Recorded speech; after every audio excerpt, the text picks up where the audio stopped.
Kaixo, gaur La morada maldita jolasa aurkeztuko dizuegu. Azkartasun jolas bat, matematika pixka bat sartzen duena, eta kontzentrazioa lantzena. Oso jolas, azkarra eta divertigarria familian jolasteko. Goaz zen ikustea. Zer dakar jolas hau? Karta batzuk, karta berezi batzuk, maldizio karta deitzen diranak, gema pilo bat eta gema berezi bat. La morada maldita izenekoa. Ze pasatzen da? Gizon hau hil egin da, eta bere altxor guztiak hartzeko aukera eman digu. Denak, hau izan ezik. Honek maldizio bat daukalako.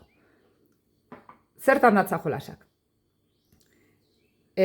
Jokalari zarrenak 3, 2, 1, ja esaten dunean, denak batera, bakoitza bere kartekin hasiko gera azkar batean kartak altxatzen beti ezkerraldetik. Zegin behar dugu, kartak altxa eta hemen aurkezten den gema bat gainean jarri. Azkar jungo geha, hartu, baino kartak erakutsi naizkiot. Hemen beste karta mota bat. 2 kolore hauek dituen gema bat. Adibidez, hau. Beste karta mota bat. Forma hau betetzen duen gema bat. Hemen. Beste karta hau.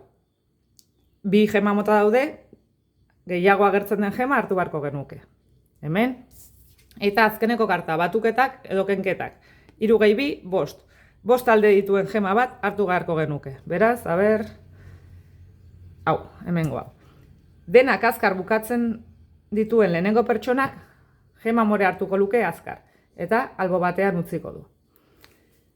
Momentu hontan, beste jokalariak gelditu egin behar dira eta partida daukaten bezala utzi. Ze egingo dugu lehenengo? Konprobatu. Gure kasuan denak ondo daudela badakigunez, imaginatu konprobatu degula, baino gemak oraingoz ez dira montoira jungo. Beste guztia konprobatu arte, hemen alboan utziko ditugu. Guazen ikustea besteak zer egin duen. Jo dezagun, denak altxa ditula batezik, adibidez. Ez diola denborarik eman, denak egiteko, denak betetzeko. Hau adibidez egin duela, hau ere egin duela, hau ez du aurkitu eta komodin bat hartu du, gero ikusiko dugu ze pasatzen den horrekin, eta hau 8 aldeko bat jarri egin duela. Orduan, berea konprobatuko ditugu. Honek jada ez du balio, ez du lako hartu. Hau ondo dauka. Beste jokalari gehiago baleude, oraindik ezin dira gemak berriro sartu. Hau ere ondo dauka. Ze pasatzen da honekin? Hemen, hau ez dagola pentsatzen badegu, komodin bat hartu dezakegu. Benetan ez badago, ontzat emango dugu. Baina, kasu hontan, aurkitu egingo bagenu, ez da genuen dagon, baina imagina dezagun hau dala, mailan egongo balitz gema hori, orduan txartzat emango genuke, karta honek ez du puntuatuko, albo batera uzten da. Eta, hau, ondo dago, beraz, piezak orain bai utzi, denak utziko genituzke, eta hemengo jokalari honek 3 karta puntu izango lituzke. Ze pasatzen da deskartatu diren hauekin? Hauek urrengo txandarako hemen jarri eta gema azpian jarriko dugu. Irabazlearen kasuan, puntu guztiak hartuko ditu, eta lehenengo txanda denez, montoitik 2 karta gehiago eramango ditu premio bezala. Hau lehenengo txandan pasatzen da. Bigarren txanda izango balitz, montoitik ordez, premio bezala hemen dauden kartak hartuko genituzke. Gema hartu duenak, konprobatzean gaizki edukiko balitu kartak, osea, inork ez du benetan gema lortuko, hemengo kartak gaizki daudenak, akumulatzen jungo dira botin handiago bat izan arte.